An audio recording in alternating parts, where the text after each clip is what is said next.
قاعدة بالأمانة مش قاعدة تخدم على روحها، ابتداء من الأمن وابتداء من العدل وابتداء من الصحافة، ونحن متواصلين وشرف لينا الصحافة يلزمها تكون هي الأولى في تونس باش توصل المعلومة بأمانة للشعب التونسي، باش الشعب التونسي ياخذ من عند الصحافي الصحيح. على كل حال أنا جيت اليوم لصفاقس باش نطمنكم ساعة اللي فما راو أمنيين شرفاء جدا، وخاصة الأمن في صفاقس مش رمي ورود. راهو أنا نعرف المسؤول الأول على صفاقس، هنيئا لكم به، هو مدير الأمن إقليم صفاقس، ولي الشرف اللي خدمت معه قبل، ونعرفه إنسان شريف، والناس اللي تخدم معه كل شرفاء. ولولا الأمن والنجاحات الأمنية راي تونس مش هكا، راي تونس مش كيما توا، راي تونس كانت تمشي في هاوية كبيرة برشا. نحن باش نبداو بشوية ما يسالش، أنا باش نبداكم بالحكاية هذيا وباش نخليوها الوقت آخر. هذا سلاح اللي تم اغتيال به شكري بالعيد والحاج محمد البرادي على مسؤوليتي الخاصة. نقول لكم هذا رقم صحيح، وراو مشاو وعملوا تحاليل باليستية في بروكسل وعملوا تحاليل كذا كذا، لكن راي النتيجة موجودة عندنا، ما يحبوش يوصلوا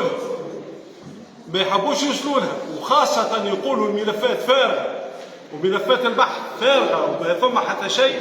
أنا نبلغ ونقف على كلمة التبليغ، ونقول ربي يعاونها وزيرة العدل على المجهودات اللي قاعدة تقدم فيها، وزيرة فاضلة والتاريخ سيذكرها على الخدمة اللي قاعدة تقدم فيها والقطب القضائي للإرهاب.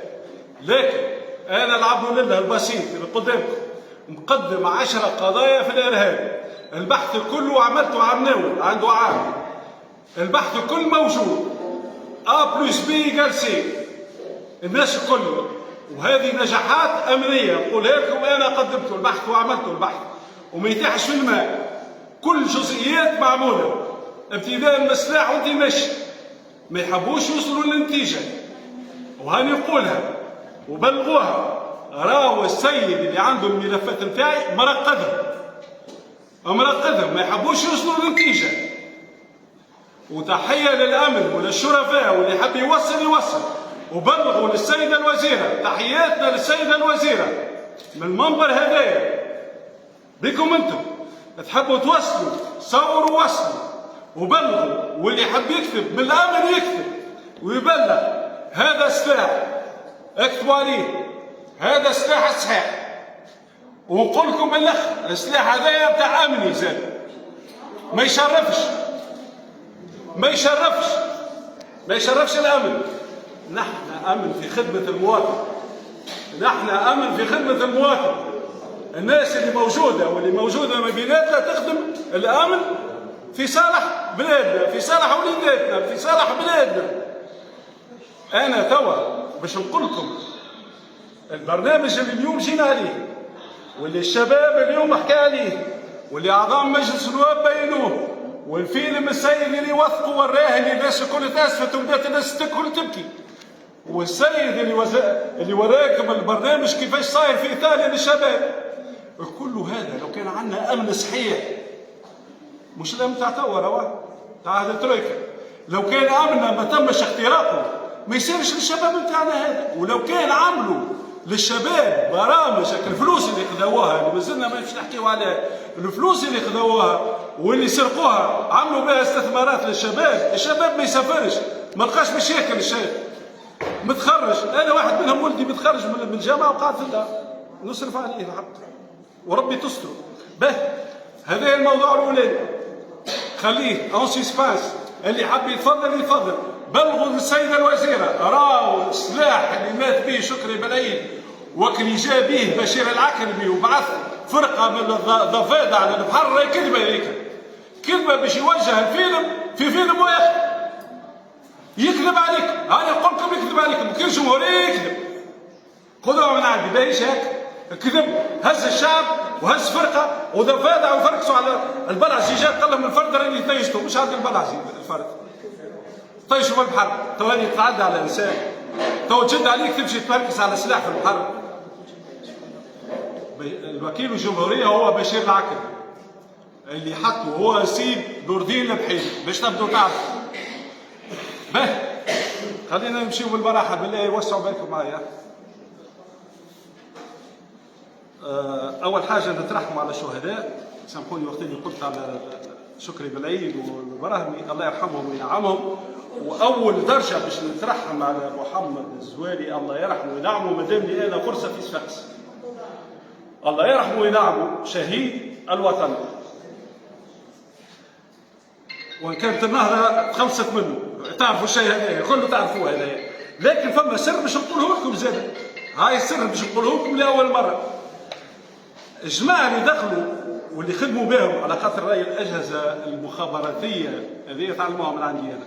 الاجهزه المخابراتيه الكبيره راهي ما تخدمش بيدها هي، تخدم بالعملاء، والعملاء في تونس خدمت بهم العملاء هما من بلادنا، وفما ناس مظلومين في الحبس خدموا بهم حصلوا شاف في بالهم باش يخدموا كذا كذا. والجماعه البوسنيه اللي جابوهم الناس اللي مولوهم باش يقتلوا محمد الزواري، لو كانوا يقولوا لكم حاجه غريبه توا ياسر غريبه باش تتفاجئوا بها، وخاصه الصحافه. البوسني اللي دخل من المطار وهو رشرشي. اش قولكم؟ ما تصدقوهاش، صدقوني ما تصدقوهاش، وما يربح حتى حد. انا نقولها لكم دخل من رشرشي مطلوب انترناسيونال، باسبور مضروب والباسبور نتاعو ريشيرشي، دخل به تونس وفي العالميه عندنا موجود. شكون دخلوا حسب رايكم؟ لولا الخونه ما يدخلش. وباقي نحكي راهو مش نحكيو على توا، راهو نحكيو على هذا الترويكا باش ما يغلطش الواحد ما يعملش واحد. نحكيو على هذا الترويكا كانت ناس تخدم مع احزاب معينه، ومش احزاب معينه، مع حزب النهضه باش تبدو تعرفوا. اللي ورط البلاد جاتنا عصابات تحكم في البلاد اللي ما هم حتى واحد ما حب يفهمها. صدقوني انا باش نعطيكم فيلم باش تتفرجوا فيه اول مره، الفيلم تاعي انا عامل اجتهادات امنيه نتاعي انا نجحت البلاد وعندي نجاحات كبيره برشا عملتها لبلادي وما عنديش مزيه. صدقوني ما عندي حتى مزيه، وثلاثه محاولات قتل وكل واحد ديما تحكي فيها قالت هي ما انا مش بشر، انا ماني بشر، انا بشر، انا عندي قضيه جاوا باش يقتلوني دوروا هذه معناتها مع مشاركه في معركه. كذبوا علي، هاي موجوده القضيه مازالت لتوا. شوف انا محتاجه ناس اكفاء من اعضاء مجلس النواب اليوم قدامكم باش نطلب منهم الطلب ليكم انتم للشعب التونسي باش يدافعوا على حاجه اسمها امن الدوله، باش يعاودوا يرجعوا لنا الموضوع وامانه نطلبها منهم هم بحذايا، وباش يتعهدوا بها، باش يطلبوا باش يرجعوا لنا امن الدوله. دوله بلاش راجل بلاش امراه، اتصور انت امراه بلاش راجل. امن الدوله راي امن الدوله راهو واحد يتصور اللي هي امن الدوله حكايه فارغه، مش حكايه فارغه. وين رئيس الدوله هو بينه خايف على روحه في وسط البلاد. لو كان عندنا امن الدوله ما عادش تخاف، ما عادش تصير اختراقات. بالله يا مدام فاطمه تعهد به انت والاخ تعهدوا بالموضوع، ولكم الشكر من المنبر هذا وقدام الناس الكل. طلب هذا تاعي انا السيد وزير الداخليه نبلغوا له تحيه من عندكم انتم. شفت انتم بديل للاعلام، والاعلام يلزم يخدم على روحه. الاعلام يلزم يخدم على روحه خاطر ناقص ما جاش الاعلام، فهمتني؟ نبلغوا للسيد وزير الداخليه راي الابحاث موجوده والملفات موجوده، نظف الفرق الاساسيه، فرق الارهاب وحاجات الارهاب باش تخدم على روحها. راهو كيفاش المديرين المورطين في الحبس والموظفين مازال في الفرق، كيفاش تجي هذه؟ كيفاش تصير هذه؟ بدا يفسرها لي ابسط واحد فسرها لي، يعني ولده مازال موجود في المعهد وهو مربوط في الحبس. زوز مديرين عامين نتاع الوحدات الارهاب في الحبس مورطين، والبحاثه نتاعهم مازالوا موجودين على اي مكان. كيفاش تحبش تنجح القضايا؟ هذا سؤال اسالكم لكم انتم. بلغوا سيد الوزير بارتاجي. انا اتحمل مسؤوليه، انا اتحمل مسؤوليه. فيش مجال لك كيما تسمع بالصوت وتقص. باهي انا اليوم باش نجيب لكم حاجه قويه شويه، مازلنا ما حكيناش في القويه توا باش يجي. والغايه بتاعنا هي اثاره هذه القضيه منكم انتم، هو اصلاح المنظومه الامنيه، اصلاح المنظومه الامنيه والمحاسبه. نحبوا الناس اللي غلطت في حق الشعب التونسي يتحاسب يعني واحد بلا شماتة، وماذا بينا المحاسبه تكون علنيه وخلي العباد تتفرج. شنو هو المانع باش يتفرج؟ صحيح ولا لا؟ الشعب واعي مثقف ويعرف باش يعرف الصحيح من الغلط. انا واحد من الناس تحب تعايد تبحث الغلوشي وخلي العباد تتفرج، اللي يقولوا يظلموا فيه خليه يتفرجوا. وخاصة الناس اللي خالوا اللي ما زالوا لحد الآن بدون محاسبة ولا تحقيق، ما تجبدوش. فما برشا ناس ما تجبدش، تجاوزوا تجاوزات كبيرة برشا، وما زالوا في صلب الإدارة، وما زالوا ياخذوا في الجرادات ويبعثوا فيهم في البعثات البرة. والناس الأكفاء، الناس الأكفاء الأمنيين الأكفاء الشرفاء متركلين، حتى واحد ما يخمم فيهم. تحية للأمنيين الشرفاء اللي قاعدين يقدموا، وفما برشا نجاحات. المرة الجاية كانت تستدعوني في سفكس نحكي لكم على نجاحات. لولا نجاحات الأمنية لكان داعش تحكم في تونس اليوم. هذا مازال مش نحكيه توا، هذا مش اليوم، موضوع كبير برشا، وموضوع يعرفوا سي لطفي بن جدو اللي هو عندي صداقة معاه، إنسان فاضل برشا، وتحية بنقول له تحية، الوزير نظيف برشا، وربي يواجهه خير. إن الأمر هذا باش نحكيه يتعلق بأمن البلاد، ومثال ذلك يدل على تورط بعض القيادات الأمنية العليا قبل مش توا نحكيه، التي ساهمت في تبييض وصناعة الإرهاب والتستر على الإرهابيين، بداية من أنهم البعض الأمنيين الثورة يمتنعون عن انقاذ المواقف الصادره عن الاشعارات. مثال امني يجي اشعار فيعود يخدم بالاشعار هذاك، فيعود كذا يترك انه يخبيه، يجمده، يرحم والديك الكلمه، يجمده. هذاك خدمه الاستعلامات. وعندنا كلمه نقولوها نحن في الامنيين، الاستباقيه، المعلومه والاستباقيه. يعود ياخذ المعلومه ياخذها كاذبه ما يسالش ويمشي يثبتها، ما يكذبهاش، هو ما عندوش الحق باش يكذبها، باش يحمي المواطن، ما يكذبش المعلومه، يمشي للمعلومه ذيك ويثبتها، يتعب هكاك ما يسالش خساره ويثبتها. توصلوا برشا معلومات ويخبيها. هذاك يتسمى مشارك ومنصوص عليه بالقانون الارهاب. واي محاوله معناتها من المحاولات هذه تعتبر جريمه تجاه القانون الارهابي وكذا كذا. باهي حكاوا الزملاء اللي حضروا اليوم الكل على تسفير الشباب باش ما نتعمقوش. راهو تسفير الشباب عملوه استثمار. راهي الناس ولات تستثمر. فما حاجه ما جبوهاش ويذكروها الامنيين، وتحيه للامنيين بتاع شو اسمها الجزيره قرقنه، سورتو قرقنا. والبحث وقت اللي وصل له بعد تبلبز البحث وكل شيء. تعرفوا تقول لكم النتيجه من الاخر فيها هشام ولد علي العرايب. من الاخر نقول لكم كل واحد كبير يوصل، مدام فاطمه المسلي قالت كذا كذا، لا جاءوا التعليمات الامنيين. سيد اسكت ما تتكلمش. هشام ولد علي العرايب يستثمر ويحب يهز البلاد في كارثه، يتبع في تعليمات اللي تجيه من المخابرات الاجنبيه، يحبوا يفسدوا شبابنا. اوكي، هاو باش نوصلوا نحن للنتيجه باش نعطيكم معلومات قويه برشا. هشام ولد علي العرايب في التسفير في كل شيء. لحظه، انا باش نعطيك حاجه، باش نعطيكم اللمحه ساعه.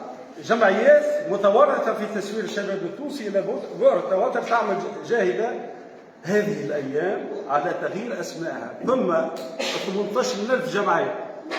تصور لي 18,000 جمعية، كي تحط 1000 جمعية خدمت في البلاد المبني بتاع تسوير الشباب، قاعدة توا تخدم باش تبدل أسمائها لكي يوصلوا لها.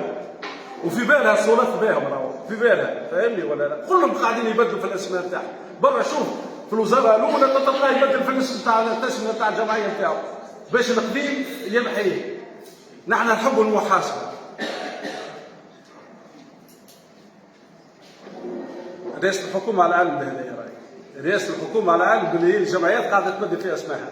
باش نعطيكم بعض الاسماء تاع الجمعيات اللي قويه برشا وجبتها انا في مجلس النواب، ومدام فاطمه المسدي حاضره تعرف. اكبر جمعيه هي تاع عبد الكريم العبيدي اللي ما يعرفها حتى اللي اكتشفها انا. الجمعيه هذه اسمها جمعيه خيريه تحت سلطه طبعا عبد الكريم العبيدي، يديرها شخص اسمه محمد بن احمد النفيس. هذايا امام خمس في رواد، ويصفروا في الشباب ويضربوا في الفلوس 30 مليون على الواحد، فهمني ولا لا؟ واحد يعطيه وهو واحد ما يعطيهوش، لكن يجي يسكر مخه هكا يمشي من الحريات، يمشي ما ياخذش فلوس، واللي يحب يشد صحيح ياخذ 10 بايته 10 وهما 20 ياخذوا 20. اختصار انا نتكلم فيكم راهو. اسمها جمعيه كيفاه؟ اسمها اسمها الجمعيه الخيريه مسماها امل الخيريه برواد، امل جمعيه امل. الناس الكل يعرفوا الجمعيه تاع عبد المنعم الدايمي واخويه، شكون ما يعرفوهاش؟ فوالا اسمها لحظه اسلاميك اي فوالا هذيك. هذيك سفرت برشا وخدمت مع برشا جمعيات اخرين او باراليل، يعني انا نعطي فيكم باختصار. وخدمت مع الاستخبارات الامريكيه وخدمت مع كذا ونفذت برشا وحدات. جمعيه اخرى جمعيه تسليم بنت الغنوشي عندها جمعيه زاده. ريت كل واحد كل شخصيه عنده جمعيه، يا اما تدير فيها مرته يا اما بنته يا اما ولده يا اما كذا تحت الطاوله باش يقبل منها الفلوس. هم يتنعموا بالجمعيات تدخل لهم الفلوس. وفما حاجه اخرى باش نقول لك عليها، ساعة الفلوس ما تدخلش من الكونسنترات، هي تدخل ماتريال، تدخل موتورات، فريجيديرات، هز بيع، ساعة تلقى ليكيداسيون منين هذيا؟ ديك اللي ماتيجير ب 400,000 الناس تشري فيه وهو بجوج ملايين. هذيك الفلوس كيفاش تدخل خويا العزيز؟ باختصار هذا فسر لك، والفاهم يفهم، والامن يعرف، والامن اللي موجود معنا هنا يعرف الحكايه هذه وما يكذب نبني فيها حتى حد. باهي. شكون ما يعرفش جمعيه معاذ الخريشي زاد كذلك، شكون ما يعرفهاش؟ نجم راشد الغنوشي ولده زاد عنده جمعيه. حسينوا برشا جمعيات مش انا اليوم باش نقول لكم على حاجه. ليس سامحني باش نتكلم الى متى مع تعرفوا على الحكايات الكل بعد فما عندنا نقاش بالحق. اي تو نفسر لك يا مدام، يعطيك الصحه سؤالك في وجيه، انا تو نفسر لك. لا شفتك وشفتك بنتي ويعطيك الصحه وبارك الله فيك وطنيه وكثر خيركم الكل. شوف انا باش نحكي لكم توا وجه الشبه. الرئيس سلفادوري النهار اللي فات حكم 14 سنه، تحكم عليها 14 سنه حبس. علاش تحكم؟ علاش تحكم؟ تفاوض بالقانون، هو يحسب في روحه مع العصابات، تفاوض مع العصابات، فما بالك اللي يكون العصابات، فما بالك اللي يكون الارهاب. هذا تحكم ب 14 سنه تفاوض. اخي احنا ما تفاوضوش مع التمور في المرزوقي، يتفاوض وجابهم من القصر وجابهم من الواعد، يتفاوضوا مع ناس عصابات، فهمتني؟ يدخلوا بشلاك على القصر باش يتفاوضوا معاه. الكلام هذه دوله هذه تتفاوض مع العصابات. نحن اليوم الموضوع نتاعنا مش على التفاوض مع العصابات، راني باش نجيب لكم كونوا الارهاب. خرجوا اول نواه ارهابيه، اول نواه ارهابيه اكتشفتها انا في تونس، ولو كان صفيناها اول نواه ارهابيه راهو ما صارش ارهاب في تونس، راهو ما صارش ارهاب. وتفسر لكم كيفاش تطور الارهاب وكيفاش بداو يصفروا في اولادنا ونحن قاعدين نتفرجوا. المدام قالت لي متى قاعدين نتفرجوا؟ على خاطر السيده الوزيره نبلغوا لها لطرفكم انتم ونقولوا لها غيري الصف الاول من المحكمه تونس ومحكمه ريانا ومحكمه بن عروس وبكر، تو تتصفى الكل، تو تتصفى الكل. صعيبه هذه جات الحركيه جات غير يا خويا، تو يدور دولار باهي. لا مرأة شريفة امراه شريفه، امراه نظيفه، ناس عندها معارضه في وسط الواحد انت ما تنجمش تعرفها، ربي معاها على المجهودات اللي قاعده تقدم فيها، حتى تشوف الناس اللي ضدها، وحتى تشوف المحامين القتل بتاع المحامين اللي ضدها. فهمتني؟ حتى تشوف راهي امراه تسمى امراه ما صارتش في الدنيا هذه. ربي يسامحني، فما بعد باش نحلوا باب النقاش، توا خلينا نسمعوا المداخله باش من بعد نتناقشوا على الاسئله. فما بالك يا تونسي، فما بالك يا تونسي بمن كون مجموعات ارهابيه ومتورط في تهريب ابو عياط. بالاخر مش نقول لكم انا نحكي على علي العريض باش تبدا تعرف فاهمني ولا لا. هربوا من جامع الفتح، متورط في احداث 9 ابريل، متورط في احداث السفاره الامريكيه، متورط في احداث الرش، متورط في تدريس جوازات السفر، متورط في اختيار شكري بلايد، متورط في تعيين دواعش وموالين لهم برتبه مسؤولين امنيين في وسط الوزاره. فهمتني؟ ابتداء بفتح البلدي وقت المجموعه الايرانيه وقت المجموعه الكذا اللي نحن عندنا الفضل نقابه الامن الجمهوري التونسي اللي كشفناهم. اي نعم، ودخلونا الحبس، وشرف لينا اللي دخلنا الحبس على بلادنا نحن. وبعد يقول لك بلف ومسح، باش نمسح هذا؟ ليش بلف يمسح؟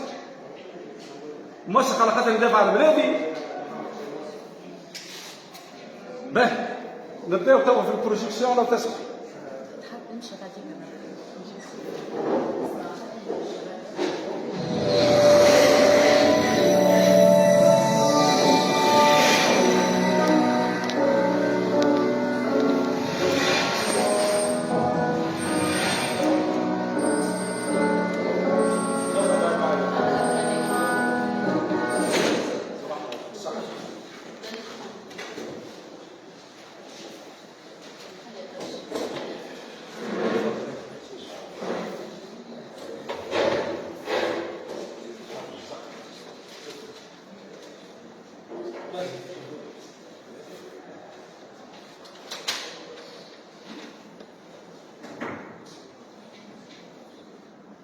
نبداو هنا بالمؤتمر اللي عملوه في خليها هذيك قراوها مليح، قراوها مليح هذيك حتى ما حد يصدقني فيها. قراوها مليح ونكون علمي، يعني التونسي يكون علمي. الثوره هذيك مش نحكم عليها توا ثوره كذا، مش ثوره راحت شيء، راهي لعبه ملعوبه واستعلامات ومخابرات وكل شيء، وعندنا تفسيرها دعاء الاستهزاء. لكن قل لي كيفاش دخلت المخابرات الاجنبيه؟ هاي كيفاش دخلت المخابرات الاجنبيه؟ تو في الحبس هذا مش في الحبس، وهذا المكتوب بتاعه هذا اي صح. هذا كيفاش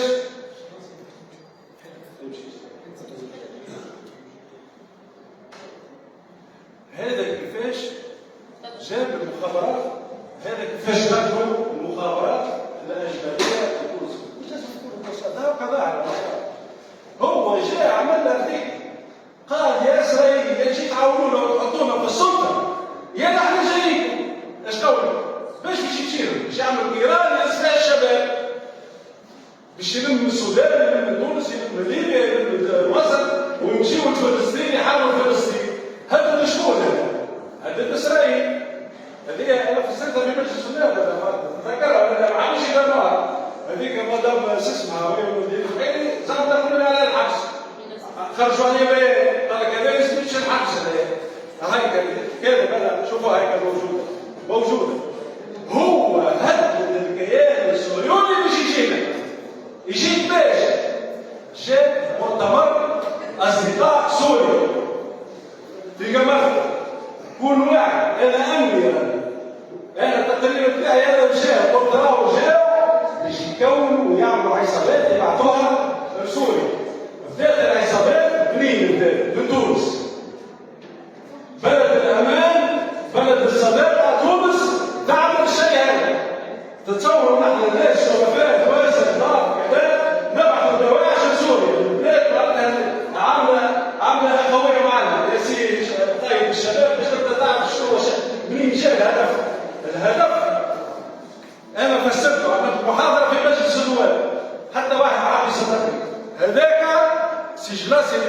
نقولوا ما عنده حتى شيء، هو سبب العداء، هو سبب جيان اسرائيل والموساد يتخلوا. قل لي انت يا امي منين الموساد كيفاش يتخلى؟ الموساد يتخلى، نحن رحلنا على طول 23 سنه. المخابرات اللي شدوها في تونس رحلوه ونحطوا فيه منع دخول، ما عادش يدخلوا في البلاد، الامنيين دخلوا في عهد بورقيبه وعهد بن علي. المخابرات هذوما الناس اللي يجي اسرائيل يجيب بهويات اخرى، يجيب بهويه لبناني، سوري، سوداني، يجيب لك جنسي فرنساوي ويدخل لك لتونس. من بينهم اللي يذكر الامنيين القدم اللي يذكروا، من بينهم اخر واحد رحلناه هو بيت الدونتيست اللي في مجازر يذكروه، ثم ناس تذكر ورحلوا نصوصها برشا. وزيد عندهم ناس بعدها اللي تربت سي ولا واحد يجي ولا كذا كذا جانب اخر، على خاطر جانب الثوره اللي يعرفوا حد اللي هي جمعيه دمج او جمعيه شمس وكذا، كانت هي سبب الثوره. اللي ما يعرفش هذا نقولوا له وبيصدقوا حتى راهو بن علي الغلطه يعملها، هو سيد الانترنت بدون مراقبه، وخاصه الشباب عشان الجانب بتاع المثليين عداه بدون مراقبه، ولقات المخابرات الاجنبيه فرصه باش تثبت بهم. واللي ما يفكرش يذكر النقابه الوطنيه البيرو اللي يفكروه له هذاك البيرو اللي استعملوه، هذاك البيرو في باب حمل استعملوه باش عملوا وقت الثوره، واستعملوا الانترنت باش العمليات اللي هي كانت مش متوقعه باش تصير في التاريخ هذاك. ريت باش نحكي لكم راهو سطور هذه، فما برشا كلام، برشا كلام انا نحكي لكم مبرر باش تعرفوا اللي هي هذه لا اله الا الله محمد رسول الله. جمعيه المثليين كانت المثليين شدها منير وعجل، سامحوني ما يشربش الشخصيه، ما يشربش الشخصيه، شدها منير وعجل اللي تو في باريس هرب اللي كفر الرسول صلى الله عليه وسلم.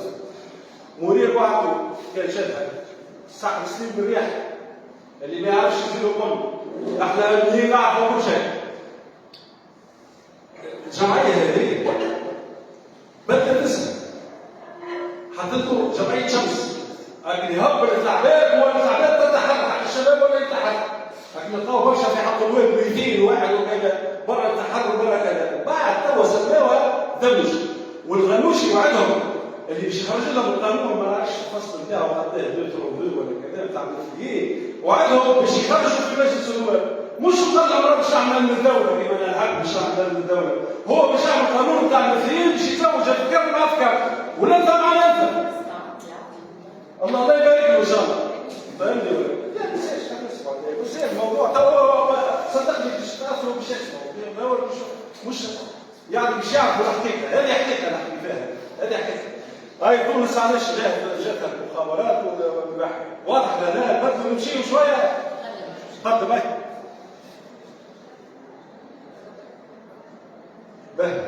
هنا أبو عياض يكون الطيب أبو عياض الشعبي.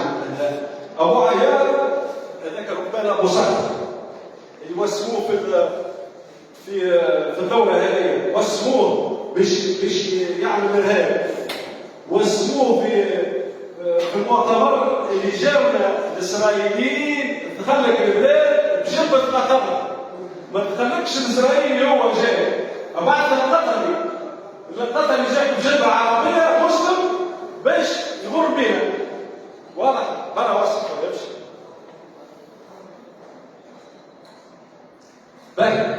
هنا اخويا هذاك التقرير بتاعي تجدوا تقراوا، عمل قيادات امنيه عليا، قيادات امنيه عليا كلهم اقارب ابو عياض، كلهم اقارب ابو عياض، نمدهم عليك تحط نمد عليك كل واحد، نمد عليك كل واحد، كلهم القيادات الامنيه الكبيره الكل. اولهم رياض بن طيف موجود هنا، لا تشوفوا فيها تشوفوا كيف. اولها رياض بن طيف ابن اخت ابو عياض، حطوا في الاداره العامه للتكوين. علاش حطوا في الاداره العامه للتكوين؟ باش يدخل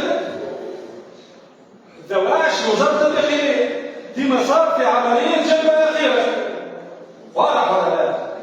اذا دخلت حتى ابو عياط حتى القيادات الكل ومنهم منير الكسيكسي.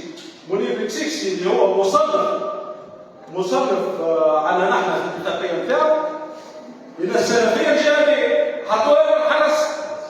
فهمني ولا لا؟ محرز الزويري مدير عام المصالح المختصه اللي هو يضرب لحم البلوز او شخص الناوي يضرب لحم البلوز. تعرف ايش يعمل في البلوز؟ ياخذ في الشخص هذاك. وش مع مدير نقيب هدايا؟ خد بالك هدايا سعيد ومدير نقيب يدخل الشعب التونسي. تو تبدلت المعطيات. السيد الدين عبد اللطيف هذاك المفقد العام وهذوما اللي